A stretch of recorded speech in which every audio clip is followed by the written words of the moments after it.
Hello, fair maidens, and welcome now to Wednesday. Well, I think overcast with a chance of emotional storms around relationships by the end of the day. Now, that's not the greatest news, but the universe is setting us up for some learning. It started yesterday when the moon crossed over Neptune. Today, the moon moves into Pisces. Now, depending on where you live in the country, you'll witness that transformation through the course of the day. You'll find how the planet's vibe changes. The vibe of the planet is usually the sign the moon is in. So you can start matching vibes to actual moon positions if you want, because Virgos are really sharp enough, I think, to pick up on that.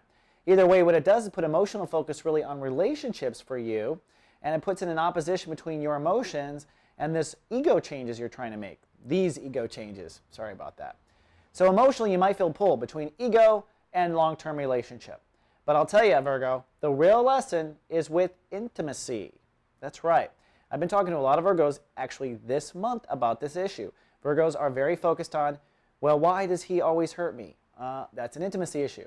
Really? No. Why do I always date the jerk? That's an intimacy issue. Really? Yes. Why? You're making a choice on who you will trust. And that's the core of the issue in most cases.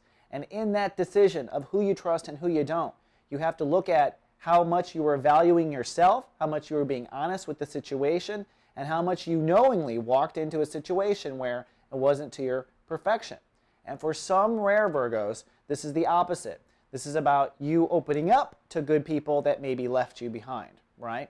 Either way, the breakthrough potential of these storms is where you draw your lines. Who you trust, why you trust, if you're honest with yourself. That's the lesson of Sun in Aries, even though the universe may ping pong you between ego issues and issues of long-term relationships to get you there. I will say this, even if you do or do not have the breakthrough in intimacy, you'll most likely emotionally mature in the course of this transit as the moon crosses over Mercury, Uranus, and Venus altogether. We'll talk about that tomorrow. All right, Virgos, that's all I have for the day. Good luck with all that, and I'll see you tomorrow. Live, love, be.